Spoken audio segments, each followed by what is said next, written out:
Hai, Assalamualaikum warahmatullahi wabarakatuh. Perkenalkan, nama saya Elsa Syahda Firjatullah dari kelas 11 IPS 1. Di sini saya akan menjelaskan tentang masyarakat multikultural. Masyarakat multikultural adalah masyarakat yang memiliki perbedaan bahasa, agama, dan adat istiadat. Dan ada beberapa menurut dari para ahli, yaitu menurut J.S. Furnival, masyarakat multikultural adalah suatu masyarakat yang terdiri dari dua atau lebih elemen yang hidup sendiri-sendiri tanpa ada pembauran satu sama lain di dalam satu kesatuan politik.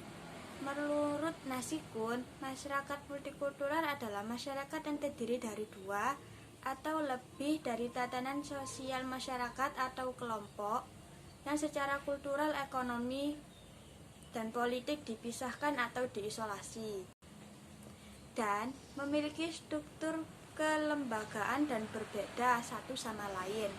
Kalau menurut Azumardi Aza, multikulturalisme pada umumnya merupakan sebuah anggapan atau pandangan dunia yang selanjutnya bisa diartikan ke dalam berbagai kebijakan budaya yang menekankan penerimaan kepada kenyataan keagamaan, pluralitas, serta multikultural yang ada di kehidupan masyarakat.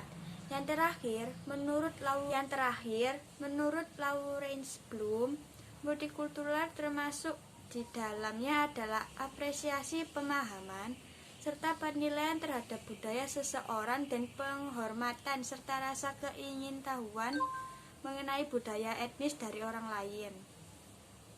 Nah, yang kedua, karakteristik masyarakat multikultural. 1. Terjadinya segmentasi ke dalam berbagai bentuk kelompok sosial. Terjadinya ini karena keanekaragaman yang ada di kehidupan masyarakat bisa memicu masyarakat untuk menciptakan kelompok atau golongan tertentu yang didasari dengan identitas yang sama, sehingga nantinya akan menghasilkan kebudayaan yang berbeda antara satu kelompok dengan yang lain. Seperti dalam Pulau Jawa ada kelompok Sunda, Jawa, serta Madura, yang mana ketiga kelompok itu hidup rukun. Yang kedua, memiliki pembagian struktur sosial ke dalam lembaga-lembaga yang bersifat non-komplementer. Masyarakat yang berbeda-beda membuat struktur masyarakat pun akan mengalami beragam perbedaan antara masyarakat satu dengan masyarakat yang lain. Perbedaan struktur masyarakat itu bisa kita lihat melewati berbagai lembaga sosial yang sifatnya tidak saling melengkapi.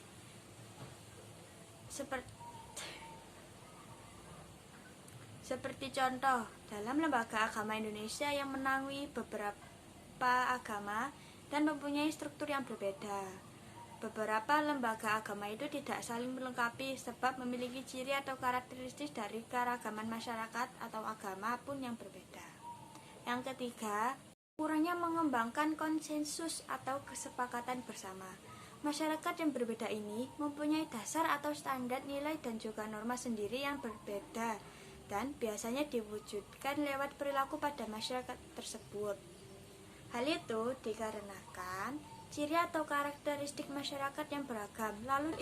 Dikarenakan ciri atau karakteristik masyarakat yang diselaraskan dengan keadaan lingkungan fisik dan juga sosialnya.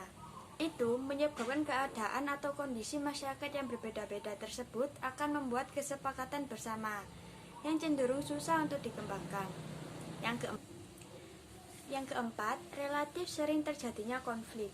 Keanekaragaman yang terdapat dalam diri masyarakat menjadi salah satu pemicu konflik utama terjadinya masalah. Konflik yang berlangsung sangatlah beragam, mulai dari konflik antar individu hingga konflik antar kelompok.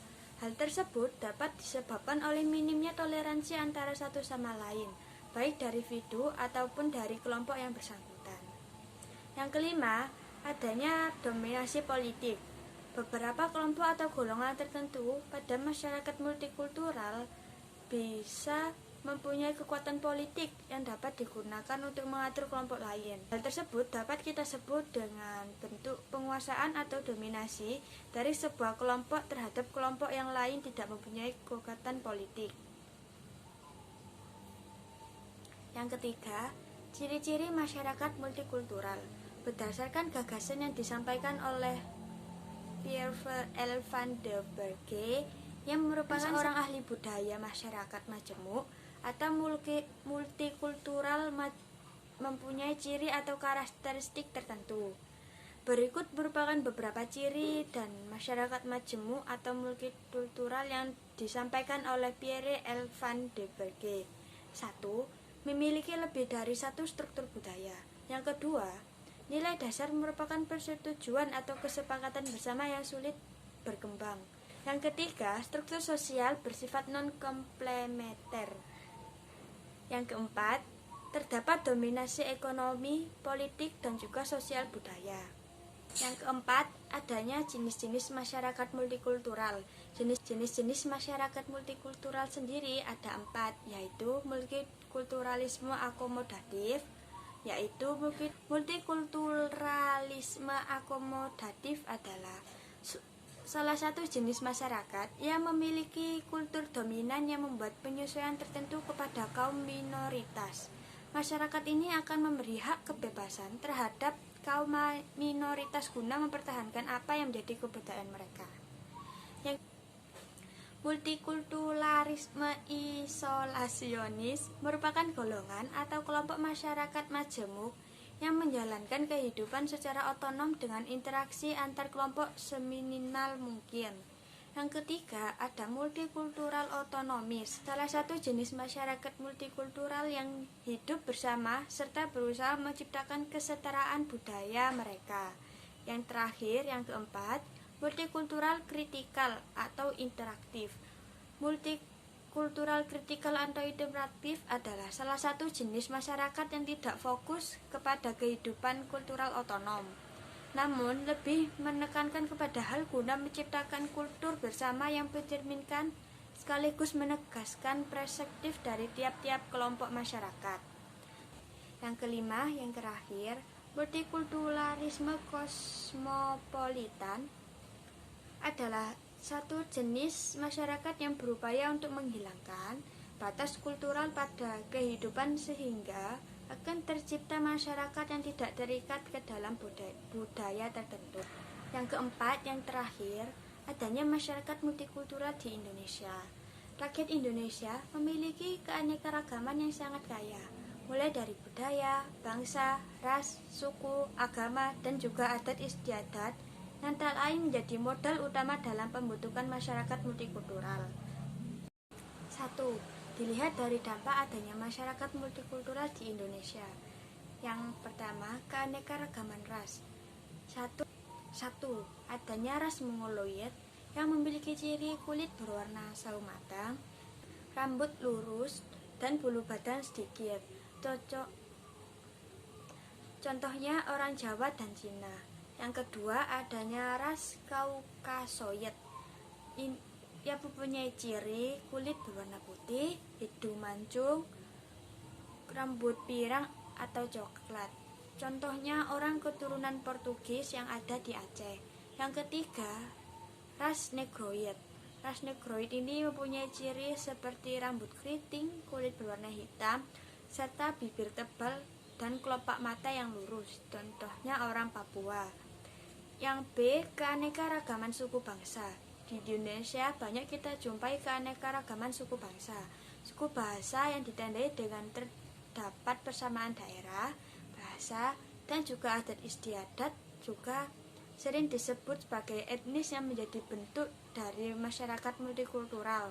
Contoh, Sunda, Batak, etnis Jawa, Dayak, Bali, dan yang lainnya. Yang C, keanekaragaman golongan. Golongan yang dilatar belakangi dengan persamaan tujuan atau kepentingan, sementara di Indonesia terdiri atas keanekaragaman kelompok atau golongan yang membentuk masyarakat multikultural. Contoh, golongan pejabat, golongan pengusaha, partai XYZ, dan yang lainnya. Keanekaragaman agama dan kepercayaan. Agama dilatar belakangi dengan apa yang disampaikan oleh Tuhan terhadap manusia yang berwujud kitab suci dan menjadi pedoman hidup manusia ke dalam hidup masyarakat, serta dalam hubungan sebagai Tuhan. Di Indonesia terdapat beberapa agama yang diakui, diantaranya yaitu Islam, Katolik, Kristen, Hindu, dan juga Buddha. Yang kedua, karakteristik masyarakat multikultural di Indonesia. Konflik berlangsung disebabkan adanya perselisihan atau perbedaan yang bisa kita lihat dari masyarakat multikultural termasuk yang ada di negara Indonesia. Masyarakat Indonesia bisa disebut sebagai masyarakat multikultural yang belum sempurna karena masih ada dominasi dalam satu kelompok atas kelompok lainnya, struktur sosial yang ada lebih banyak menguntungkan pihak yang mendominasi, adanya konflik sosial yang lahir masih sering diwarnai dengan tindak kekerasan. Masalah yang muncul dalam kehidupan masyarakat multikultural diantaranya yang A. Masalah kultural. 1. Loyalitas yang berlebihan. Loyalitas yang berlebihan ini mementingkan diri sendiri atau kelompok secara berlebihan atau secara membabi buta.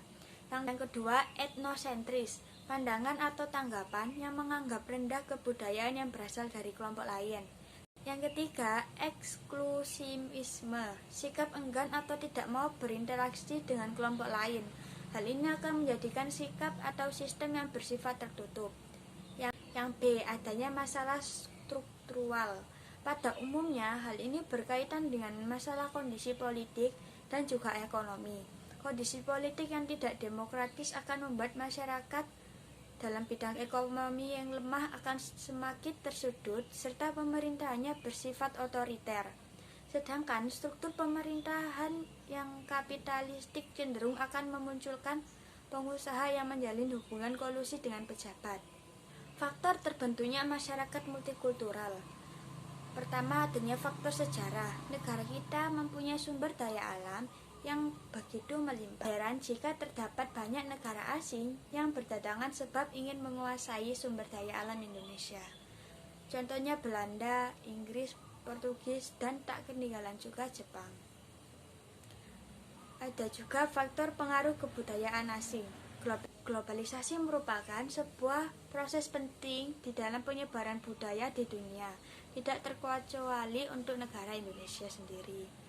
Dan juga adanya faktor geografis. Indonesia ini diapit oleh 2 benua dan juga 2 samudra. Kondisi geografis yang seperti inilah menjadikan Indonesia sebagai jalur perdagangan internasional. Oleh sebab itu, banyak dari negara asing yang berdatangan ke Indonesia untuk berdagang, seperti Arab, Cina, India, dan yang lainnya. Ada juga faktor fisik dan geologi. Adanya faktor fisik dan geologi. Indonesia berada di antara 3 lempeng, yakni lempeng Asia, Australia, dan Pasifik. Oleh karena itu, Indonesia sebagai negara kepulauan yang memiliki 3 tipe golongan, yaitu Asiatis, Australia, dan peralihan. Kehidupan masyarakat yang hidup di sebuah pulau tentunya berbeda dengan kehidupan masyarakat di pulau lain. Ada juga faktor agama. Agama juga menjadi sign atau simbol sekaligus sejarah yang memperkuat seorang individu yang berdasar dengan aturan sesuai ajaran kitab suci masing-masing.